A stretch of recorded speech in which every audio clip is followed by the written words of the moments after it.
Olá, tudo bem? Seja muito bem-vindo ao nosso canal. Aqui eu te ajudo a resolver problemas jurídicos, mitigar os riscos dos seus negócios empresariais e também proteger o seu patrimônio e a sua família. Hoje nós vamos voltar a tratar do tema doação de bens, mais especificamente para abordar e esclarecer a seguinte questão tributária. Além do ITCMD, que é de competência estadual e que incide nas doações, será que existe a incidência de imposto de renda de competência federal sobre essa mesma doação de bens? E se a doação for realizada pelo valor atualizado do bem, será que existe ganho de capital por parte do doador? A atualização do valor do bem doado significa acréscimo patrimonial em favor do doador passível de tributação do ganho de capital? Esse aspecto tributário gera bastante dúvida no momento da definição dos valores financeiros que serão atribuídos aos bens doados. O doador fica em dúvida se deve transferir os bens doados pelo valor constante na sua declaração de ajuste anual do imposto de renda ou se deve transferir os bens doados pelo valor atualizado de mercado. Essa análise financeira com a definição dos valores dos bens doados é muito importante e deve ser planejada pela família, especialmente quando a doação é realizada de pais para filhos. Nestes casos, em que a doação envolve então os herdeiros, os valores dos bens são relevantes porque neste ato poderá representar ou não a antecipação de parte da legítima da herança em favor desse herdeiro, conforme eu já expliquei também em outro vídeo específico aqui no canal. Para esclarecermos as dúvidas tributárias da incidência ou não do imposto de renda na doação de bens, eu vou partilhar e explicar o meu conhecimento dessas questões tributárias de maneira clara e separada para que ao final a gente possa concluir o nosso raciocínio jurídico. Em primeiro lugar, cabe relembrar que a nossa Constituição Federal repartiu o poder de tributar entre os entes federativos, que é o governo federal, estados e municípios, introduzindo as regras constitucionais que definem os tributos de acordo com os fatos e a materialidade tributária.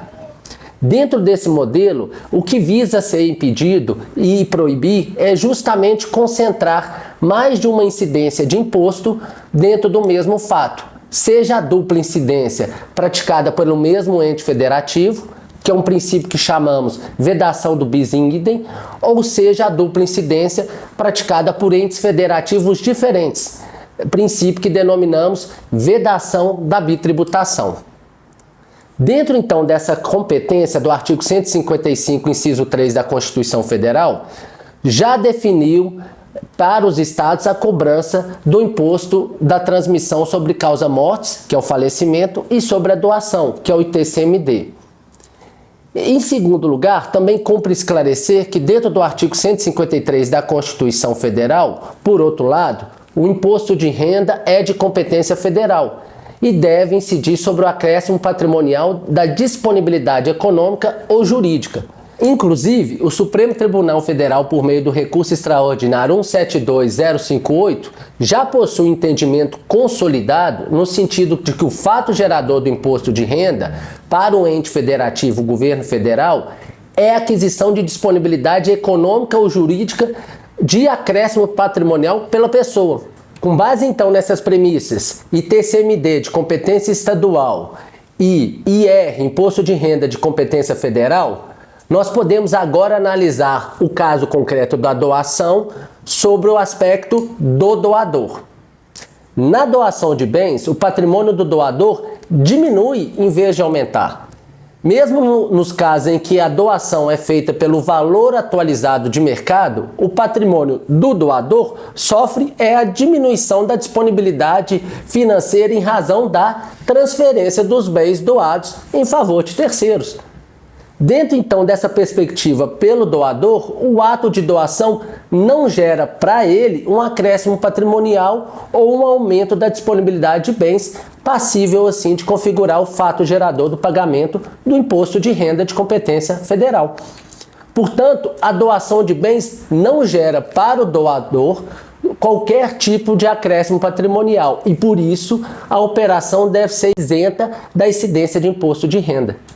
O artigo 3, parágrafo 3º da Lei 7713 e o artigo 23 da Lei 9582 de 97 são, então, inconstitucionais, porque eles prevêem a incidência do imposto de renda sobre ganhos de capital do doador no ato da doação. E isso configura o quê? Bitributação, onde incide o imposto de transmissão, causa-mortes e doação do ente federativo, governo estadual, assim como prevê a incidência do imposto de renda pelo ente federativo, governo federal. Essas disposições conflitam também com o próprio artigo 22, inciso 3, da própria Lei 7713, de 88, que já exclui o ganho de capital nas transferências causa-mortes, falecimento e doações em adiantamento de legítima. Bem como também conflita com o artigo 43, inciso U do CTN, que define o que é fato gerador do imposto de renda. Inclusive, o STF já manifestou a respeito no agravo em recurso extraordinário 1387761. Portanto, fique atento se você for doador de bens, para não pagar imposto devido na doação em favor de terceiros, seja seus filhos, parentes ou não. Tudo bem? Fique atento com acréscimo patrimonial ou não do imposto de renda. Não pague IR nessa operação. Um abraço, até o próximo vídeo. Tchau!